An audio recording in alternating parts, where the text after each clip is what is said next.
ya lah Safner ini. Disamperinnya Safner, dibisikin di kupingnya.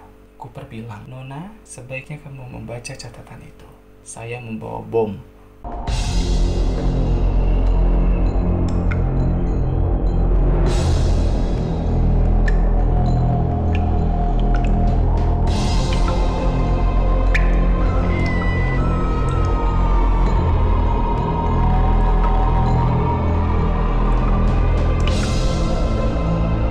Assalamualaikum warahmatullahi wabarakatuh. Gue Ferdi, welcome to my video. Selamat datang di video gue. Gimana kabarnya setelah bulan Ramadan dan Lebaran kemarin? Berat badan turun karena puasa sebulan atau berat badan naik karena Lebaran 2 hari? Ya habis gimana nggak nambah ya? 2 hari ketupat terus, rendang terus, opor terus. Belum lagi tambah PSBB. PSBB nggak usah kemana-mana, diamlah di rumah. Numpuk lemak ya kan? Makin jadi tuh badan. Gue bingung sih selama PSBB kemarin kenapa masih ada orang yang mau rame-rame ngumpul-ngumpul di suatu tempat. Padahal kan pemerintah pun udah bilang untuk nggak ngumpul-ngumpul kayak gitu kan. Segala yang mau beli baju baru lah dia ngumpul-ngumpul rame-rame di sana. Sampai ada yang rela buka toko diam-diam kan, dimatikannya lampu biar orang sekitar nggak tahu kalau tuh toko buka, padahal dia dagang. Belum lagi yang kemarin mau mudik, nggak dikasih lewat darat, dia lewat udara. Ngumpul dari bandara, pikir lewat udara juga aman, tetap ada bahayanya, bisa juga kena corona. Belum lagi bahaya yang lain, pesawatnya jatuh misalnya. Belum lagi tiba-tiba kalau ada pembajakan pesawat, mau dibilang apa? Ngomong-ngomong masalah pembajakan pesawat, video kali ini gue akan ngajak kalian buat ngebahas satu kasus pembajakan pesawat, yang mana kasus pembajakan pesawat ini menjadi perubahan terbesar dalam sistem penerbangan di dunia. Dan kasus pembajakan pesawat ini sampai sekarang nggak diketahui siapa tersangkanya. Penasaran? Sebelum lanjut ke videonya, diklik like sama subscribe-nya. Nggak berat kok, tinggal gitu aja kan. Sumpah sih, setiap subscriber gue nambah tuh, itu yang bikin gue semangat bikin video lagi gitu loh. Gak usah subscriber deh, views. Yang ngeliat video gue aja, viewers gue nambah aja itu, gue senang, berarti ada yang nonton video gue. Makanya, buat nyemangatin gue, klik dulu like sama subscribe-nya. Udah diklik, just kita ke videonya.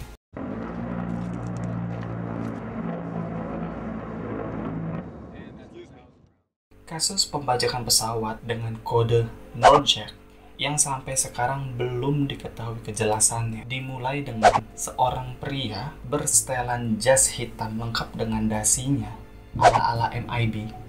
Yang mungkin pernah yang suka nonton film tuh pasti tahu MIB, Man in Black. Dia kan pakai jas hitam, pakai dasi hitam tuh kan. Nah kayak gitu dia tampilannya. Datang ke loket dengan membawa sebuah koper, membeli tiket pesawat maskapai Northwest Orient pada tanggal 24 November 1971 atas nama Dan Cooper. Bukan Dan yang di RCTI itu ya, yang pakai cincin dia hilang itu bukan, beda Dan. Pesawat itu berjenis Boeing 727 dan memiliki jalur penerbangan dari Portland, Oregon menuju Seattle, Washington, Amerika.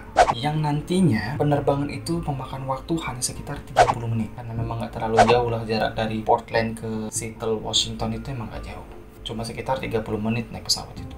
Dan dari penampilan pria tersebut nggak ada sesuatu pun yang aneh. Memang normal orang datang dengan setelan jas hitam lengkap dengan dasi bawa koper kan pasti disangkanya kan orang-orang bisnismen kan. Dia jalan kayak biasa, jalan naik pesawat, duduk di seat 18C, dan setelah duduk dia sempat pesan bourbon. Bourbon tuh kayak whisky gitu, dan sempat merokok di kabin. FYI, pada zaman dahulu di pesawat itu boleh merokok. Tidak lama kemudian, pesawat tersebut take off pada pukul 14.50 siang. Dan beberapa saat setelah take off, Dan Cooper nih memanggil seorang pramugari yang bernama Florence Schaffner dan memberikan secari kertas yang dilipat. Si pramugari ini dia nggak ngehirauin apa isi dari kertas itu. Sama dia diambil dan masukin aja dalam kantong. Dipikirnya Dan Cooper nih cuman orang-orang iseng aja, karena memang kan suka ada yang bandel-bandel tuh di bandara atau di pesawat itu kan. Dia ngasih kertas isinya nomor telepon, minta dihubungin, atau kata-kata gombalan gitulah, biasa buat ngerayu-ngerayu pramugari itu ya kan. Dan Cooper sadar, Cooper nih ngeh kalau misalnya sama dia tuh kok cuma diambil sama dimasukin aja kan. Nggak lama disamperin ya lah Safner ini. Disamperinnya Safner, dibisikin di kupingnya. Cooper bilang, "Nona, sebaiknya kamu membaca catatan itu. Saya membawa bom." Paniklah dia, dibacanya kan catatan itu, dan isi dari catatan itu berkata seperti ini: "Aku membawa bom. Aku akan menggunakannya jika diperlukan. Aku ingin kau duduk di sampingku. Pesawat ini dibajak. Kurang lebih kayak gitu tulisannya. Akhirnya Schaffner ini panik lah dia kan. Dia pikir, wah mati aku, bisa jadi penerbangan terakhir aku ini kan. Akhirnya diturutin lah kemauan Cooper nih kan. Schaffner duduk sebelah Cooper nih. Pas dia udah duduk, Cooper nih buka kopernya. Ini dari segi penangkapan gue aja ya. Mungkin tas koper yang dia bawa sama Cooper ini, koper. Hampir ketebalik aku ngomong. Nah mungkin tas koper yang dibawa Cooper ini yang model briefcase kali ya, makanya bisa dibawa ke dalam pesawat tuh kan. Karena setahu aku kalau misalnya koper yang tarik itu kan taruh di bagasi kan, nggak boleh bawa masuk ke dalam kan. Kita taruh aja di meja kita kopernya itu yang briefcase itu ya. Jadi pas Schaffner ini udah duduk di sebelah dia, dibukanya koper tuh, tunjukin bomnya nih. Di situ ada 8 tabung silinder yang disusun jadi 4 dihubungkan dengan kabel dan menuju baterai, dan dikebetnya pakai selotip warna merah. Ditunjukkan ya sama dia kan, dibukanya nih, aku bawa bom. Nah apa kau? Panik lah Schaffner kan. Setelah ditunjukkannya bom itu, dia nggak main-main, ditutupnya sama dia, dikasih tahu lah tuntutannya sama Schaffner nih. Apa yang diminta Cooper nih? Cooper minta uang tunai sejumlah $200.000 dengan pecahan $20, 2 buah parasut utama dan 2 buah parasut cadangan, dan sebuah truk bahan bakar yang nantinya untuk mengisi ulang bahan bakar di pesawat itu ketika sampai di Bandara Seattle. Setelah dia bilang ke Schaffner, dia nyuruh Schaffner nih buat ngomong ke pilot, kau yang main sama aku minta uang $200.000 dalam pecahan $20, aku minta 2 parasut utama, 2 parasut cadangan, dan aku minta truk isi bahan bakar buat ntar refill pas kita sampai di bandara nanti. Kau bilang sana sama pilot. Schaffner nih takut kan, karena udah ada bom, takut meledak dia, nggak mau dia mati. Akhirnya disamperinnya ke kokpit tuh kan, disamperinnya, dikasih tahu pilotnya. Pas sambil dia jalan ke ruang kokpit tuh, dia nengok ke Cooper lagi pakai kacamata hitam dia. Pas udah sampai kokpit, dikasih taunya ke pilot. Kebetulan pilot yang sedang bertugas waktu itu namanya pilot William Scott. Dia menyetujui atas tuntutan si Cooper ini kan. Apa yang diminta Cooper nih, oke lah kita ikutin aja. Langsung lah pilot nih ngasih tahu ke pimpinan Bandara Seattle tuh kan. Dan pimpinan Bandara Seattle ini juga langsung melapor ke FBI dan polisi setempat. Dan presiden maskapai penerbangan tadi, si Northwest Orient ini, yang bernama Donald Nerob, segera mengatur pembayaran dan meminta seluruh kru yang ada di pesawat itu untuk memenuhi segala permintaan Cooper. Ya, tujuannya biar Cooper nih emosinya nggak naik dan semuanya aman lah pokoknya. Dan sementara penumpang dikabari kalau pendaratannya itu akan mengalami penundaan atau delay yang disebabkan oleh kesalahan teknis, yang mana tadinya penerbangannya hanya memakan waktu 30 menit, akhirnya pesawatnya itu terbang memutari Puget Sound selama 2 jam. Boring banget itu, pasti 30 menit jadi 2 jam. Kenapa muternya sampai 2 jam? Karena mereka ini masih nunggu keputusan dari FBI dan polisi kapan selesainya kekumpulnya duit itu. $200.000 tuh banyak, cek, nggak dikit. $200.000 kalau dibeliin cilok, lepas rahang kau makan. Selama pengumpulan uang itu, Schaffner kan masih duduk di sebelah si Cooper ini kan, nggak kemana-mana dia, takut dia. Schaffner ini bilang kalau si Cooper ini kayaknya familiar deh sama daerah-daerah di situ, karena meskipun dia di dalam pesawat dan dia berada di atas ketinggian, dia tahu beberapa lokasi yang memang ada di situ. Karena tiba-tiba dia bilang sepertinya Tacoma ada di bawah sana. Dia ngomong kayak gitu. Terus dia bilang lagi, McCord Air Force Base itu jaraknya sekitar 20 menit dari bandara Seattle tadi. Umur nggak pernah aku dengar ada orang yang kalau terbang tuh dia tahu tuh Ciputat di situ, nah Tanjung Duren di situ. Karena kalau udah terbangnya di bawah tuh sama semua, kecil-kecil kayak miniatur. Nah dia bisa tahu Tacoma ada di mana, McCord Air Force Base juga ada di mana. Tahu, makanya Schaffner bisa bilang kayaknya dia familiar sama daerah-daerah di situ. Dan Schaffner ini juga bilang dia nih karakternya sopan, tenang, nggak panik. Karena biasanya kan kalau orang melakukan kriminal kayak pembajakan tuh kan ya kayak di film-film dia pasti teriak-teriakan sama orang pistol kan, dia bilang pasti jangan bergerak, kalian semua dalam kepungan, pesawat ini telah dibajak, serahkan semua harta kalian, pasti kayak gitu kan. Dia nih nggak santai, dia minum bourbon, merokok, santuy, thug life banget.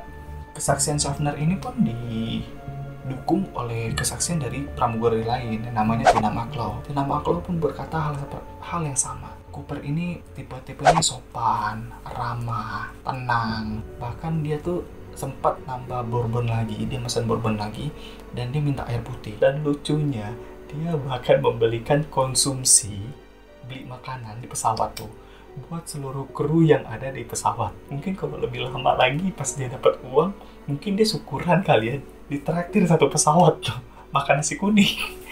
Ya di Amerika nggak ada nasi kuningnya.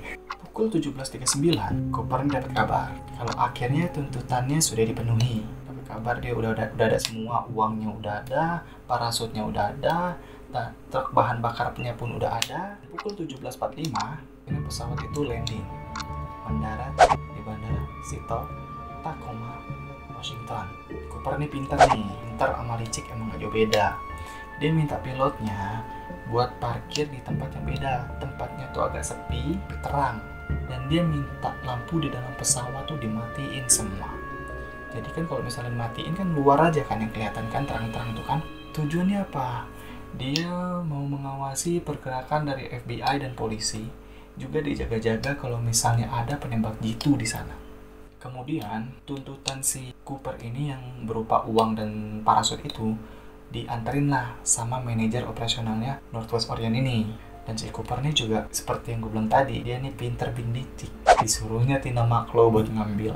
Enggak dia sendiri, Tina Maklo yang disuruhnya. Karena dia takut nanti pas diambil disergapnya pula kan. Dia suruhlah Tina Maklo buat ngambilnya. Si manajernya yang udah ngasih, Tina Maklo-nya udah ambil. Balik dia ke pesawat, kasihnya ke Cooper.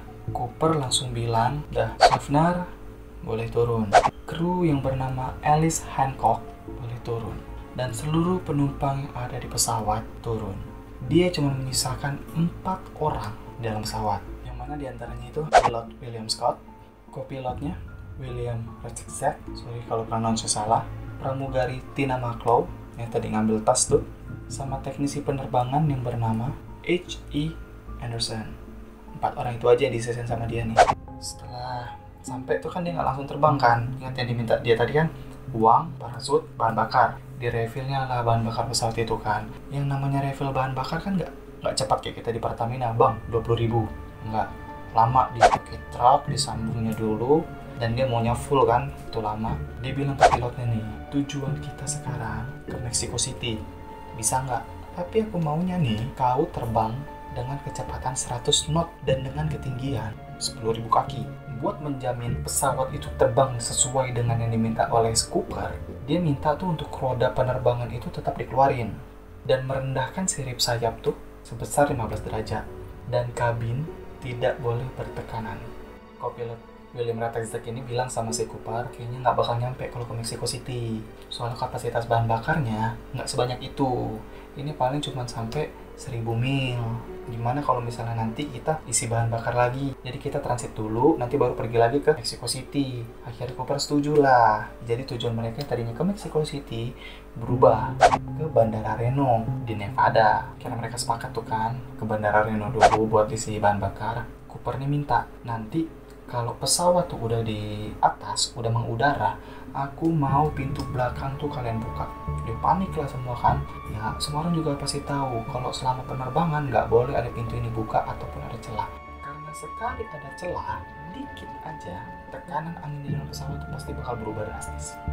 Tapi Cooper bilang, udah nggak apa-apa. Lo orang nggak usah takut. Gua yang buka sendiri. Gua yang buka pintu belakang. Mereka bisa bilang apa? Ketika sedang dalam proses pengisian bahan bakar nih, ada kesalahan teknis sehingga pengisian bahan bakar ini memakan waktu yang lebih lama dari biasanya. Dan Cooper nih paham dan mulai curiga. Dia bilang ini pasti ada yang salah karena pengisian bahan bakar pesawat nggak mungkin selama ini. Akhirnya panik mereka, buru-buru lah pakai truk cadangan nih kan, truk pengganti, langsung diisinya lagi. Dan bahan bakarnya selesai diisi bertepatan dengan selesainya Cooper mengecek uang tebusan dan parasutnya. Sekitar pukul 19.40, udah malam nih kan, pesawatnya nih terbang lagi dengan isi Cooper beserta tuntutannya dan 4 orang tadi. Mereka berlima tuh jadi kan. Tapi Cooper nih nggak tahu karena diam-diam. Ingat si Cooper sendiri bilang kalau dari bandara sekitar 20 menit itu ada McCord Air Force Base. Itu tuh kayak pangkalan angkatan udara gitu. Pas mereka terbang, jadi ada 2 pesawat tempur F-106 yang juga mengikuti pesawat itu tanpa sepengetahuan Cooper. dengan posisi satu di atas, satu di bawah. Jadi si pesawat tuh tengah-tengah sini kan. Dan setelah lepas landas, satu udah take off nih, udah tenang, si Cooper nih nyuruh Tina Maklo buat masuk ke kokpit dan gabung sama 3 orang lainnya. Tugas kau selesai, kau masuk kokpit, kau gabung sama mereka, kau kunci pintunya. Pergilah si Tina Maklo nih sambil ngeliat ke belakang si Cooper nih kan, dia sambil ngeliat si Cooper nih lagi pakai parasutnya. Udah masuk dia ke ruang kokpit, ditutupnya, dikuncinya. Tiba-tiba lampu indikator ruang kokpit itu menyala, menandakan pintu belakang itu dibuka dan tekanan angin yang ada di dalam pesawat itu berubah. Tambahan, kondisi saat itu malam dan cuaca sedang hujan lebat. 2 jam setelah itu, sekitar pukul 22.15, pesawat Boeing 727 tersebut mendarat di Bandara Reno, Nevada dengan kondisi pintu belakang masih terbuka. Setelah selesai landing, serentak tuh FBI dan polisi mengepung dari semua sisi pesawat. Dan ketika mereka periksa, mereka masuk ke dalam, Cooper udah nggak ada. Di dalam pesawat itu nggak ditemukan adanya Cooper. Yang ada di sana cuma sisa 2 parasut, beberapa puntung rokok, dan sepotong dasi hitam lengkap dengan penjepitnya. Mereka sama sekali nggak nemuin Cooper, dan juga tas koper isi uang dan 2 parasut lainnya itu mereka nggak nemuin. Dan mereka juga menemukan 66 sidik jari yang berbeda dan tidak teridentifikasi. Akhirnya setelah itu satu-satunya bisa dilakukan oleh polisi adalah yang menginterogasi orang-orang yang berinteraksi langsung dengan si Cooper ini kan. Dan menurut dari informasi yang didapat, dimulailah. Dan kalau kepolisian zaman dulu pasti mereka langsung buat sketsa kan.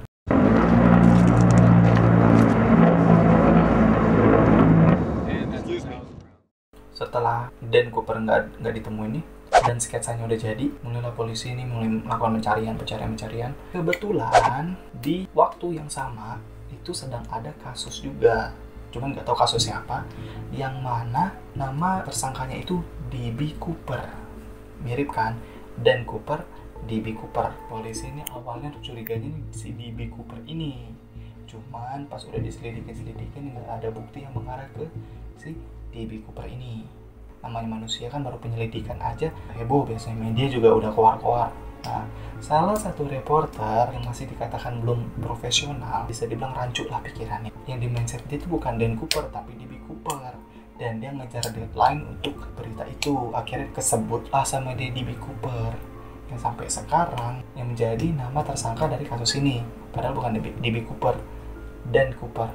Dan juga nama Dan Cooper ini itu bukan nama asli, itu nama samaran yang diambil dari salah satu komik dari Prancis kalau nggak salah. Di tiket pesawat kan harus pakai KTP kan, dan nama asli nggak boleh nama samaran. Kok bisa zaman dulu ya pakai nama samaran ya? Akhirnya polisi dan FBI mulailah melakukan pencarian dan untuk kasus ini kan penyelidikan. Dimulailah dari rekayasa penerbangan, dicari Cooper nih jatuhnya di mana, nihil. Hasilnya nih ya, karena pas penerbangan itu dari ketika si Cooper buka pintu sama dia mendarat kan sekitar 2 jam kan. Nah mereka nih nggak tahu di mana pastinya Cooper nih terjun, karena mereka mengambil asumsi Cooper nih pasti terjun karena parasut yang nggak ada 2 dan Cooper pun nggak ada di pesawat kan. Cooper nih pasti terjun. Pesawat tempur yang tadi ngikutin pun nggak ngeliat Cooper terjunnya tuh, mereka nggak lihat. Mereka bilang mungkin karena cuacanya waktu itu hujan dan kondisinya malam, jadi nggak kelihatan lah Cooper nih terjunnya kapan kan. Dan kalau mau direkayasa ulang, mereka nih nggak tahu di mana pastinya. Terjun pastinya tuh nggak tahu di mana. Karena beda waktu dikit pun, itu makan daerahnya udah jauh pasti. Beda 5 menit aja, itu jaraknya udah jauh banget. Si Cooper ini licik, dia ngambilnya jaraknya yang jauh, mintanya yang jauh. Jadi pas karena makan waktu 2 jam perjalanan kan, ya nggak mungkin lah disusuri semua oleh polisi kan. Karena dari metode pencarian itu nggak ketemu, yang mana itu memakan waktu dari tahun 1971 sampai awal 1972, akhirnya polisi menggunakan metode lain. Metode lain menggunakan uang tadi. Nah, uang $200.000 yang dalam pecahan $20 itu pasti ada nomor serinya dong. Enggak ada nomor serinya kan. Polisi mulailah ngeluarin list dari nomor seri uang itu, yang mana uang itu tahun pembuatannya tahun 1969 dan diawali dengan karakter L. Itu dikasih tahu lah ke semua lembaga keuangan, perbankan dan lembaga keuangan lainnya kasino dan arena pacuan. Kalau di Amerika kan pacuan kuda tuh kan suka dijadiin judi kan. Nggak tahu sampai sekarang masih nggak ada laporan yang masuk.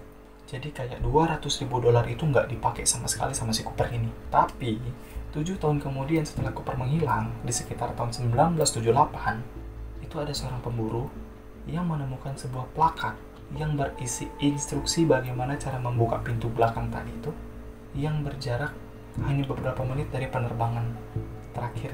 Berarti penerbangan dari Tacoma tadi. Lalu 2 tahun kemudian di tahun 1980, ketika polisi mikir akhirnya ya udahlah, ini kasus pending dulu lah, kita kerjain kasus lain, mulai dingin tuh kan, tiba-tiba panas lagi gara-gara ada seorang anak laki-laki itu menemukan uang sejumlah $5.880 dalam bentuk pecahan $20. Kondisinya tuh udah agak-agak hancur di Sungai Columbia. Dan setelah dicek oleh FBI, nomor seri dari uang ditemukan itu sama persis sama yang dikasih ke Cooper.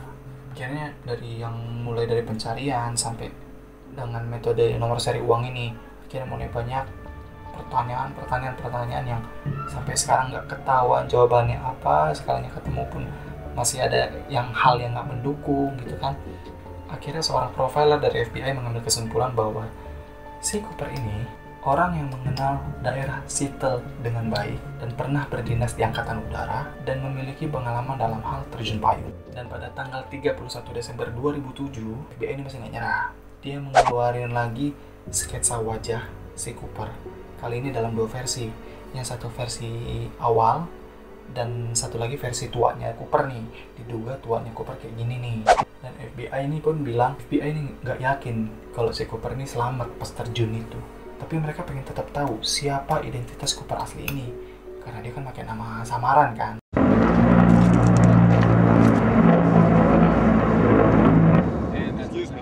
Dan akhirnya dari sketsa dan pencarian akhirnya adalah list-list yang terduga tersangka nih sebanyak 1.000 orang. Cuman dari 1.000 orang ini ada 3 orang yang menonjol yang diduga sebagai tersangka Cooper ini. Itu yang pertama, Richard McCoy Jr., yang kedua Dwayne L. Weber, dan yang ketiga Kenneth P. Christensen. Kita mulai dari Richard McCoy Jr. dulu ya. Kenapa Richard McCoy Jr. ini? Karena nggak lama setelah kasus Cooper ini, sekitar tanggal 7 April 1972, dia ini pesawat milik maskapai United Airlines di Denver dan menyerahkan catatan ke pramugari minta uang $500.000 dan dia juga minta 4 buah parasut sama kayak Cooper juga. Dan luar biasanya dia ini dapat itu dan berhasil lolos dengan cara yang digunakan oleh Cooper. Sama persis, caranya sama persis. Tapi 2 hari kemudian Richard McCoy Jr. nih ketangkap sama polisi karena temannya yang ngelaporin. Dan akhirnya Richard McCoy Jr. ini dipenjara 45 tahun. Tapi pada Agustus 1974 McCoy ini ditembak mati karena dia berusaha kabur dari penjara. Setelah itu FBI bikin buku lah yang menyatakan kalau D.B. Cooper ini si Richard McCoy Jr. ini, karena metodenya yang digunakan sama. Cuman teori ini dibantah karena McCoy ini bisa aja cuma ngikutin caranya si D.B. Cooper ini, si Dan Cooper ini. Bisa aja cuma ngikutin kan, karena sketsanya pun gak mirip. Lalu pada tahun 2000, tersangkanya kedua nih, sebuah artikel di US News menyebutkan bahwa seorang janda yang bernama Joe Weber mengaku bahwa sesaat sebelum suaminya yang bernama Dwayne L. Weber meninggal, dia mengaku kalau dia adalah Dan Cooper. Setelah si Dwayne L. Weber ini ngaku ke istrinya kan kalau misalnya dia ini adalah Dan Cooper, akhirnya diselidiki lah sama istrinya ini kan masa lalunya dia nih. Dan istrinya menemukan beberapa kesamaan yang mirip sama Dan Cooper. Dan bahkan Dwayne ini pernah cerita ke istrinya kalau dia punya luka di lutut, cedera di lutut, yang mana itu disebabkan dari Dwayne ini terjun dari pesawat. Karena Joe bercerita pada tahun 1979 Dwayne ini pernah pergi ke Sungai Columbia dan dia kayak mengeluarkan ekspresi mengenang, nostalgia gitu dengan apa yang dilakukan di sana. Dan si Joe ini juga punya tulisannya Dwayne L. Weber ini, pas dicocokin sama kertas yang dikasih ke Schaffner yang pramugari awal tadi itu sama model tulisannya. Akhirnya Joe ini lapor kan, ceritakan ke FBI. FBI yang nangani nih setuju. Dia bilang, oke, Dwayne L. Weber bisa kita anggap sebagai Dan Cooper karena mereka sama. Cuman balik lagi ke bukti otentiknya itu nggak ada, karena sidik jari dan DNA yang ditemukan di pesawat itu beda, sama sekali beda sama yang dimiliki oleh Dan Cooper. Nah sekarang yang ketiga nih, pada 29 Oktober 2007, New York Magazine merilis sebuah artikel yang mana dia bilang pria bernama Kenneth P.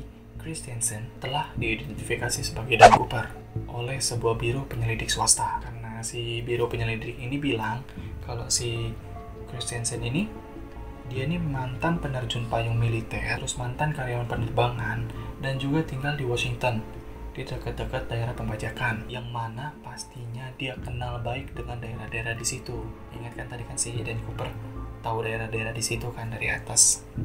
Yang bikin mencurigakan dari Christensen ini, setahun setelah kejadian pembajakan itu, dia tiba-tiba beli properti, dan juga dia suka minum bourbon, dan dia juga ngerokok.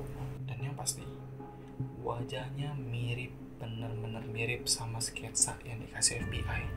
Cuman FBI tetap nolak, tetap bilang dia bukan Dan Cooper, karena kalau dilihat dari berat badan dan warna matanya sama yang dikisahkan oleh para saksi. Setelah 3 orang mencolok tadi nih ditolak semua, tiba-tiba sekitar tahun 2008 nih ada pengacara yang bernama Galen Cook dari Washington. Tiba muncul dia bilang kalau bukan 3 orang ini berarti kemungkinan 1 orang ini yang saya bawa. Tiba-tiba dia datang bawa tersangka. Siapa? Pria dari San Diego yang bernama William Pratt Gossett. Si pengacara ini percaya kalau uang tebusan Dan Cooper ini itu tersimpan di safe deposit box di Vancouver atas nama William Gossett yang meninggal di tahun 2003. Dan pengacara itu juga bilang kalau sketsa yang dibuat oleh FBI itu benar-benar mirip sama wajahnya si Gossett ini. Dan menurut pengacara ini, Gossett juga pernah bilang ke 3 anaknya kalau dia adalah Dan Cooper dan menyimpan uangnya itu di safe deposit box di Vancouver itu. Tapi sampai sekarang, polisi atau FBI masih belum mengeluarkan pernyataan resmi tentang Gossett ini. Apakah benar dia Dan Cooper atau dia bukan Dan Cooper. Dan setelah kasus pembajakan ini tuh kayak jadi peran besar bagi perusahaan penerbangan yang mana mereka harus meningkatkan sistem keamanan mereka. Dari mulai pertama, beli tiket. Kalau beli tiket bisa pakai nama samaran kan. Kedua, metal detektor, karena dia bisa bawa masuk bom di dalam koper itu kan, mungkin nggak ada pengecekan selama proses masuk ke pesawat itu kan. Ketiga, karena Cooper lewat pintu belakang nih, akhirnya di pesawat nih menambahkan sistem yang bernama Cooper Vane, namanya diambil dari si Cooper ini, yang mana itu membuat jadi pintu belakang tuh nggak bisa dibuka dari dalam, nggak bisa dibuka paksa dari dalam. Dan akhirnya kasus D.B. Cooper ini sampai sekarang masih menjadi misteri yang nggak terpecahkan. Karena 40 orang yang ada di dalam pesawat itu semuanya menyaksikan wajah Cooper seperti apa, perawakan Cooper nih kayak apa, tetap nggak ada yang bisa percayain, tetap nggak ada yang bisa nemuin Cooper itu siapa. Sampai sekarang kasusnya masih terpending dengan kode Norjack tadi. Udah lumayan panjang video gue kali ini dan masih banyak detail-detail yang nggak bisa gue sebutin di sini karena durasi. Oke, gue rasa cukup sekian dari video gue. Yang suka video gue boleh di like videonya, jangan lupa share ke teman-teman kalian biar dia pusing juga sama pembahasan kita, dan jangan lupa untuk subscribe juga, ajak teman-teman kalian subscribe biar gue semangat bikin video lagi. Terima kasih udah mau nonton video gue, see you next video.